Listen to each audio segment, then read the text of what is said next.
नमस्कार, स्वागत है आपका। आप देख रही हैं जेके 24/7 न्यूज। मैं हूं आपके साथ ममता तिवारी। वक्त हो चला सुपरफास्ट खबरों का।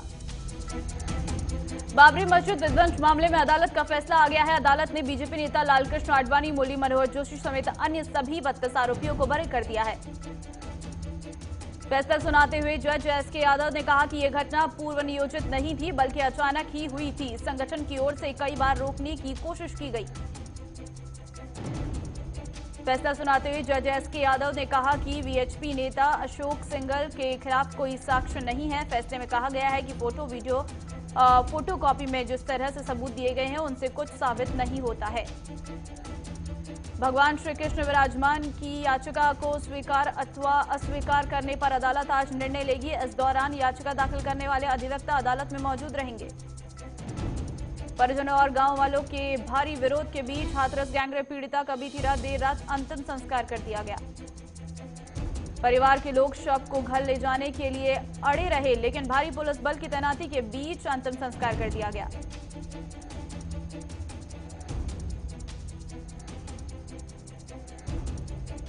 गैंगरेप पीड़िता के पिता ने दावा किया है कि उनसे पूछे बिना अंतिम संस्कार किया गया और जब शव को जलाया गया तो उन्हें घर में बंद कर दिया गया।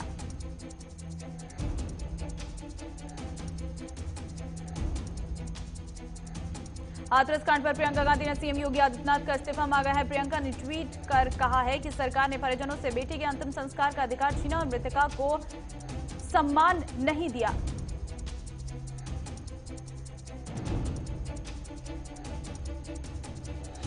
हाथरस केस में जांच के लिए एसआईटी का गठन हो गया है। सीएम योगी आदित्यनाथ के आदेश के बाद गृह सचिव भगवान स्वरूप की अध्यक्षता में 3 सदस्यीय एसआईटी टीम मामले की जांच करेगी। सुशांत सिंह राजपूत केस में मुंबई फॉरेंसिक लैब की बड़ी लापरवाही सामने आई है। सुशांत के विसरा रिपोर्ट में ड्रग्स का टेस्ट नहीं हुआ है और मुंबई फॉरेंसिक लैब ने पता ही नहीं किया था कि सुशांत को ड्रग्स दिया गया था या नहीं। अब सीबीआई इस बात की जांच कर रही है मुंबई एफएसएल ने ऐसा क्यों किया है, और इसके अलावा एम्स के डॉक्टर्स की भी इसको लेकर सवाल पूछे जा रहे हैं। बिहार चुनाव में सीटों के बंटवारे को लेकर आज दिल्ली में बीजेपी की अगुवाई वाली एनडीए और कांग्रेस की अगुवाई वाले महागठबंधन के नेताओं की अपनी अपनी महत्वपूर्ण बैठक होने वाली है।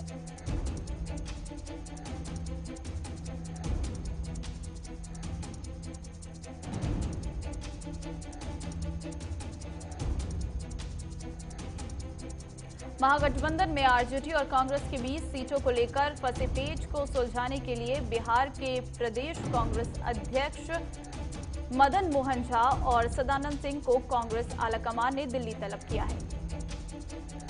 तो स्वागत है। खबरों की शुरुआत करते हैं एक बार फिर से फटाफट अंदाज में।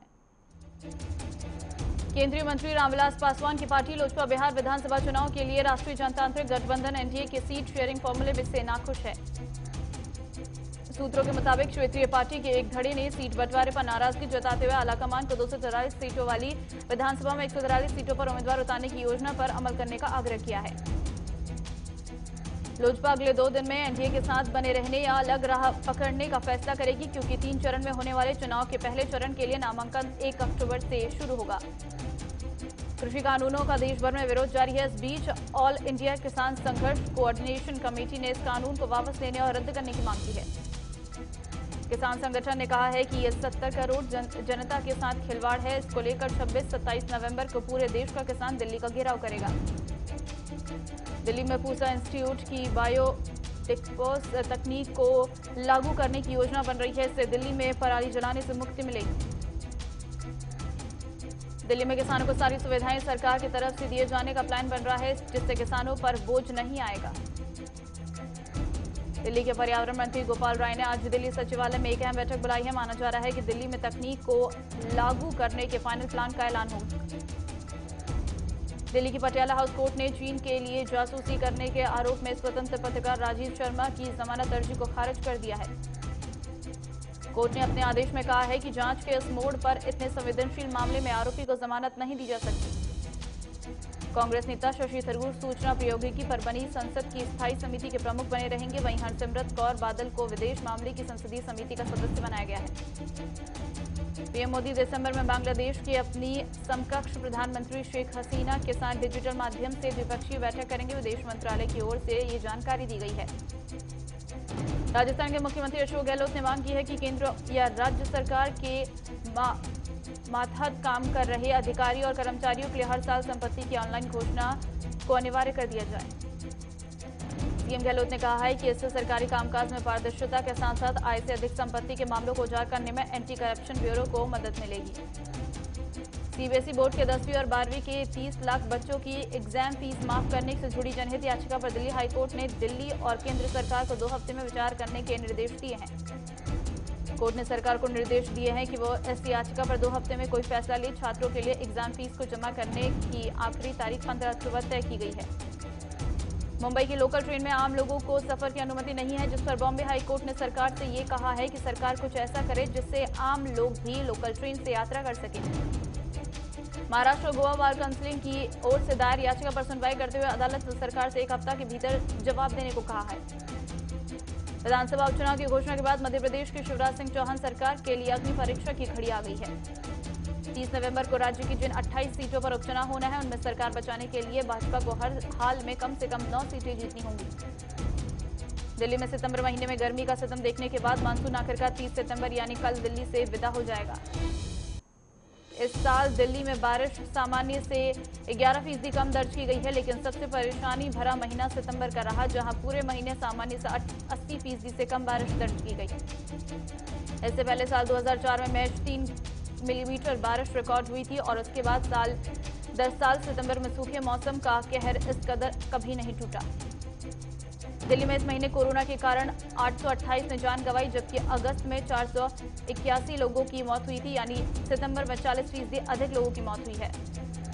दिल्ली में कोरोना संक्रमितों की संख्या 62 लाख को पार कर चुकी है और जबकि इस वायरस के चलते अब तक कई लोगों की मौत हो चुकी है। भारत में कोरोना वायरस के मामलों में बढ़ोतरी के बावजूद इससे ठीक होने वाले मरीजों की संख्या में इजाफा हो रहा है। अब लगभग 9 लाख सक्रिय मामले हैं, जबकि 51 लाख से अधिक लोग इस बीमारी से ठीक हो चुके हैं।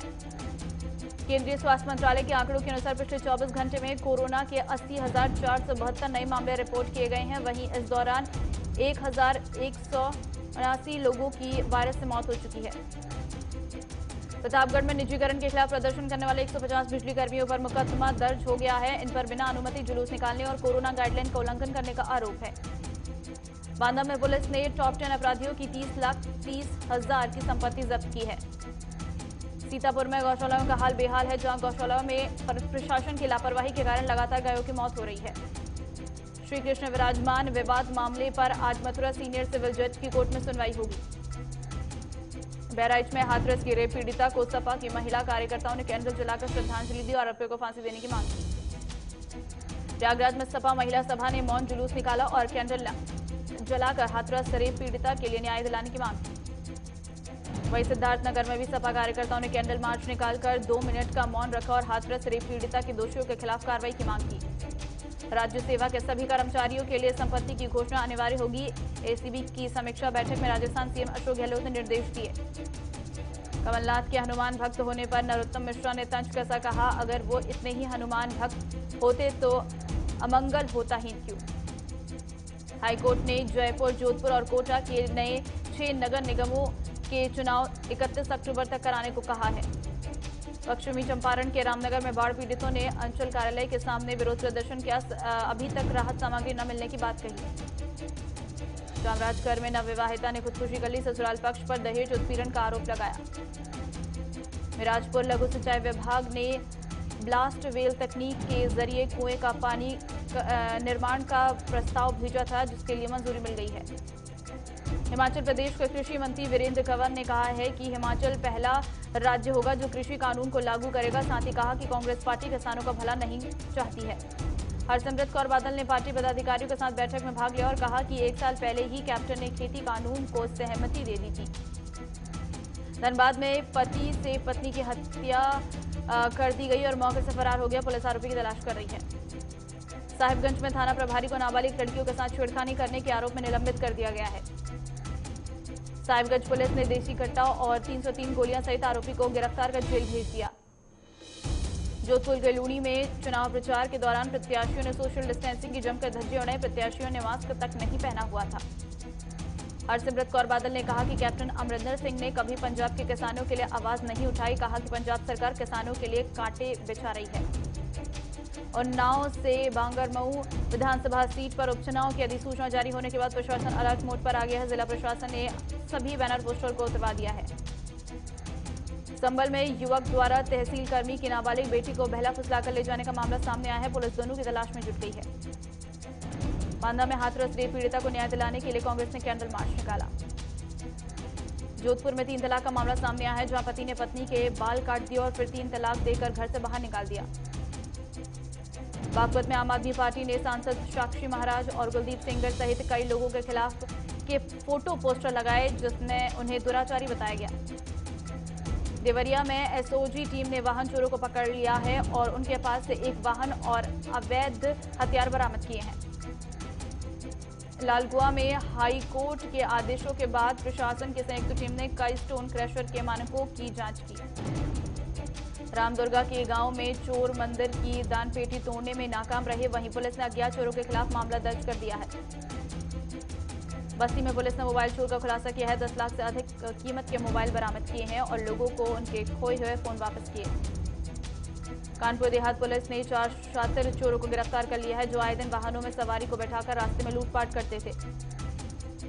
सेंसेक्स 103 अंकों की बढ़त के साथ 38,080 पर खुला, जबकि निफ्टी 22 अंकों की बढ़त के साथ 11,244 पर खुला। अभिजीत बनर्जी ने कहा कि भारत की अर्थव्यवस्था दुनिया की सबसे खराब प्रदर्शन करने वाली अर्थव्यवस्थाओं में से एक है। सेबी ने म्यूचुअल फंड प्रबंधकों के लिए आचार संहिता जारी करने का फैसला किया है। संपत्ति प्रबंधक कंपनियों के मुख्य निवेश अधिकारियों को भी आचार संहिता के दायरे में लाया जाएगा। निर्यातकों को अक्टूबर और नवंबर के लिए पिछले 5 महीनों के मुकाबले 20% तक अधिक ऑर्डर मिल रहे हैं।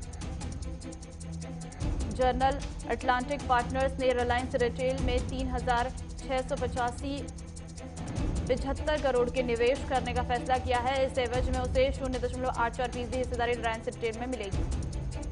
गूगल ने कहा कि प्ले स्टोर के माध्यम से डिजिटल सामग्री बेचने वाले ऐप को गूगल प्ले बिलिंग प्रणाली का इस्तेमाल करना होगा। 3 चीनी बैंकों ने कहा है कि वे अनिल अंबानी को दिए गए 5,306 करोड़ रुपए के लोन की वसूली के लिए हर संभव कानूनी रास्ता अपनाएंगे। फार्मास्यूटिक्स विभाग के मौजूदा सचिव पीडी वघेला को ट्राई का एक नया चीफ बनाया गया है। अमेजॉन फेस्टिव सीजन से पहले अमेजॉन सेलर सर्विसेज में 1,125 करोड़ रुपए का निवेश कर रही है। कंपनी ने इसके पहले भी 2,310 करोड़ रुपए का निवेश किया था। एलआईसी में सरकार 25% हिस्सेदारी बेचने की योजना बना रही है। सरकार बजट के अंतर को कम करने के लिए एलआईसी में इतनी ज्यादा हिस्सेदारी बेचना चाहती है। दुनिया में कोरोना के 3.35 करोड़ मामले सामने आ चुके हैं और अब तक 10.06 लाख लोगों की मौत हो चुकी है। कैलिफोर्निया के जंगलों में आग लगी है। वहीं इस आग ने लोगों को घर छोड़ने पर मजबूर कर दिया है। प्रेसिडेंशियल डिबेट में कोरोना पर ट्रंप घिरे हैं। वहीं भारत पर डोनाल्ड ट्रंप ने आंकड़े छुपाने का आरोप लगाया है। अमेरिका में 15% घटनाएं बढ़ी हैं, जहां डेमोक्रेट और रिपब्लिकन के बीच जमकर आरोप लगाए जा रहे हैं। भारत की सुविधाओं से चीन को तकलीफ हो रही है। वहीं चीन ने लद्दाख में भारत की ओर से बनाए नियमों का विरोध किया है। भारत ने गिलगित बाल्टिस्तान में होने वाले चुनाव का बड़ा विरोध किया है। वहीं ये हिस्सा खाली करने को कहा है। अमेरिकी ट्रेजरी विभाग ने 7 एयरलाइनों को लोन देने की एक डील की है, जिससे एयरलाइनों के कर्मचारियों की नौकरी बच गई है। सीरिया में 6 महीनों में 7 लाख भूख से पीड़ित बच्चे बड़े हैं। वहीं 46 लाख मासूमों को भोजन नहीं मिला है। कुवैत के अमीर शेख सबा अहमद का निधन हो गया है और मोदी ने कहा है कि भारत ने दुनिया का एक महान नेता खोया। भारत, हांगकांग और तिब्बत के मुद्दे पर कनाडा में चीन का विरोध जारी है। वहीं प्रदर्शनकारी चीनी मुक्ति की मांग कर रहे हैं। गीतकार जावेद अख्तर ने एक बार फिर बॉलीवुड का बचाव किया। उन्होंने कहा है कि आज के कलाकार फिटनेस को लेकर काफी एक्साइटेड रहते हैं, वो ड्रग्स के आदी नहीं है। कंगना रनौत ने बीएमसी पर निशाना साधा है। कंगना ने कहा है कि बीएमसी ने उनके पड़ोसियों को धमकाया है कि वे एक्ट्रेस के फेवर में ना बोले वरना उनके घरों को भी तोड़ देंगे। हाथरस गैंगरेप के खिलाफ बॉलीवुड सेलेब्स में काफी गुस्सा है। कृति सेनन, अक्षय कुमार, ऋचा चड्ढा समेत कई सेलेब्स ने इस पर कड़ी निंदा जताई और आरोपियों को जल्द सजा देने की मांग की है। प्रोड्यूसर डायरेक्टर शेखर कपूर को एफटीआईआई का नया अध्यक्ष और संस्थान की गवर्निंग काउंसिल का प्रमुख नियुक्त किया गया है। अमिताभ बच्चन ने बड़ा फैसला लेते हुए अपने ऑर्गन डोनेट करने की घोषणा की। उन्होंने सोशल मीडिया पर इस बात की जानकारी दी है। सनराइजर हैदराबाद ने आईपीएल में अपनी पहली जीत दर्ज कर ली है। मंगलवार को खेले गए मुकाबले में हैदराबाद ने दिल्ली को 15 रनों से मात दी। हैदराबाद की जीत के हीरो रहे राशिद खान ने 4 ओवरों में 14 रन देकर 3 विकेट झटके। राशिद खान के शानदार प्रदर्शन के लिए उन्हें मैन ऑफ द मैच पुरस्कार से नवाजा गया। जीत के बाद सनराइजर हैदराबाद के कप्तान डेविड वार्नर ने डेथ ओवरों में गेंदबाज के प्रदर्शन की तारीफ की है। दिल्ली कैपिटल्स के कप्तान श्रेयस अय्यर पर स्लो ओवर रेट के चलते 12 लाख रुपए का जुर्माना लगाया गया है। आईपीएल का 12वां मुकाबला कोलकाता नाइट राइडर्स और राजस्थान रॉयल्स के बीच आज शाम 7:30 बजे से खेला जाएगा। और इस बीच वक्त एक ब्रेक का, फौरन लौटेंगे।